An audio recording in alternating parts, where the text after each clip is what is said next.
«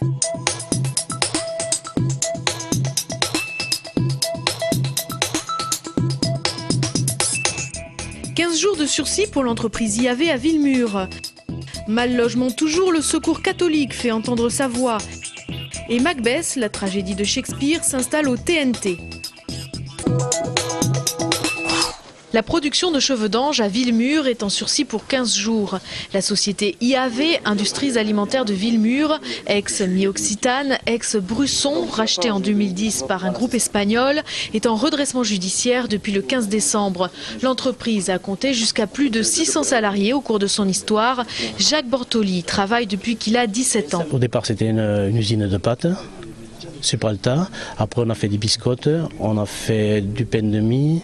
Tout le monde a eu quelqu'un de la famille qui a travaillé chez Brusson. Aujourd'hui, dans des locaux onéreux et trop grands, ils ne sont plus que 14 à travailler sur de vieilles machines à l'élaboration des fameux cheveux d'ange. Mais la production s'est arrêtée, le gel des dernières semaines a endommagé le matériel et les salariés ignorent s'ils vont reprendre le travail. Moi, je ne crois pas, non. Non, pas du tout. Je ne pense pas. C'est fini. Ouais, c'est fini, oui. Bon, c'est sûr que c'est triste de partir comme ça, mais surtout à mon âge, en plus. Je pensais arriver à la retraite et rester dans l'entreprise, mais pas me retrouver au chômage comme je vais me retrouver, quoi. Le propriétaire d'IAV a refusé de s'exprimer. Il a 15 jours pour prouver au tribunal sa bonne foi et son engagement pour la sauvegarde de l'entreprise. Le sort des salariés sera scellé le 13 mars au tribunal de commerce de Toulouse. Les salariés de Freescale en grève à partir de ce soir. Les syndicats, à 2 mois des présidentielles, comptent s'inviter dans le débat et espèrent une intervention du président candidat. Pour l'heure, il est prévu que l'usine arrête ses activités en juin. Ces salariés seront à la manifestation de lutte contre l'austérité prévue demain. Cette manifestation partira de la place Arnaud Bernard à 10 h et se terminera devant le monument aux morts. Des perturbations sont à prévoir à la poste, dans les cantines, dans les transports en commun. La circulation ferroviaire sera touchée dès ce soir 20 h et jusqu'à jeudi 8 h. 25% des TGV, 30% des TER devraient rester à l'arrêt mercredi. Sur certaines lignes, des bus de substitution seront affrétés. Nouvelle manifestation du personnel des Greta hier alors que se déroulaient les assises académiques de Midi-Pyrénées. Des manifestants opposés à la réforme du ministère de l'Éducation nationale censée changer le statut des Greta. L'organisme deviendrait un groupement d'intérêt public et sortirait du giron de l'Éducation nationale. Hors de question pour ces manifestants qui ont réaffirmé leur priorité, rester dans le service public. Selon un responsable libanais cité par l'AFP, la journaliste du Figaro, Edith Bouvier, blessée à Homs dans un bombardement et qui avait fait ses études à Toulouse, aurait réussi à quitter la Syrie, évacuée au Liban. Une information semble-t-il confirmée par Nicolas Sarkozy. Le Secours catholique lance leur appel au secours. Face à la situation d'aujourd'hui concernant le mal-logement et l'hébergement, le Secours catholique appelle chacun, et en particulier aux candidats à un mandat public, quel que soit l'échelon, à prendre ses responsabilités. Il faut absolument que toutes les personnes qui se trouvent en situation où ils n'ont pas d'hébergement, qu'ils ont des problèmes de logement, il faut qu'ils se manifestent auprès des pouvoirs publics.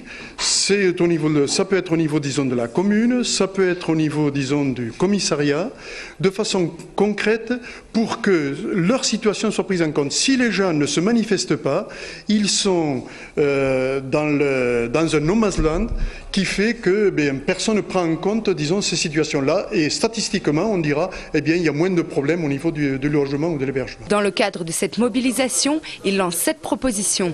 Essentiellement mettre en place un moratoire sur les expulsions, un plan d'hébergement hors saison et lutter contre la précarité énergétique.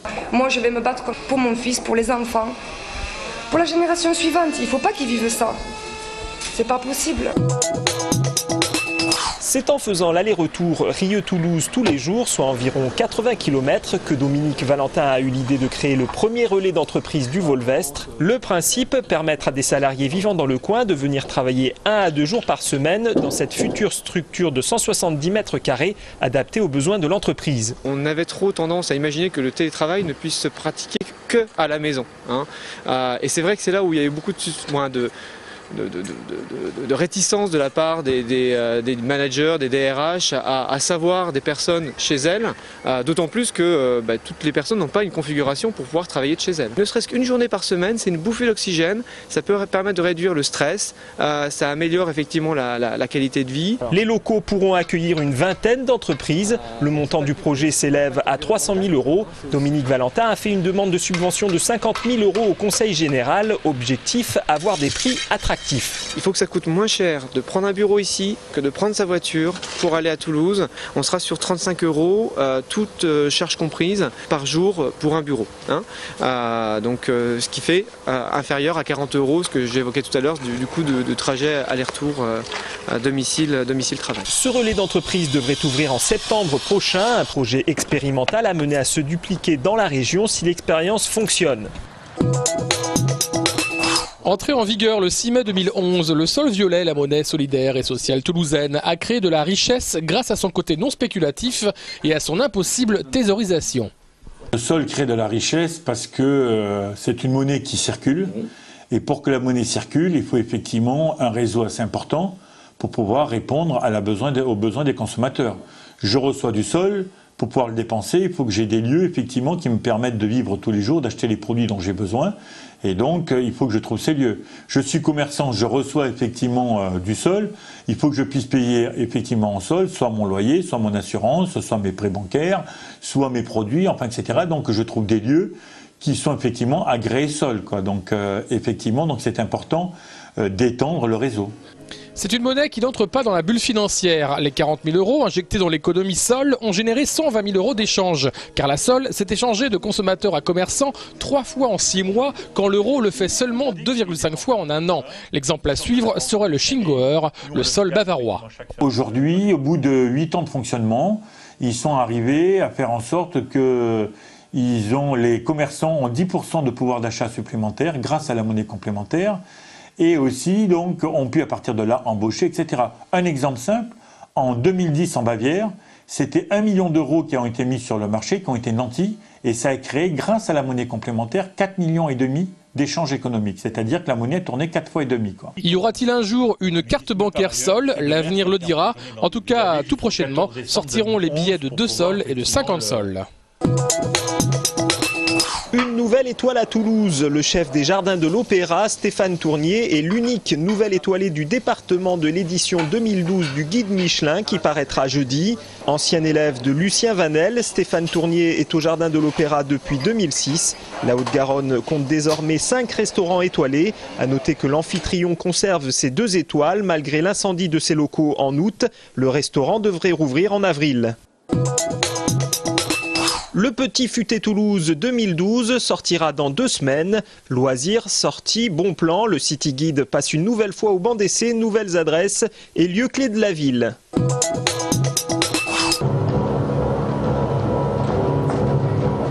Espace mental proche du cauchemar, un trône trop grand pour un petit roi.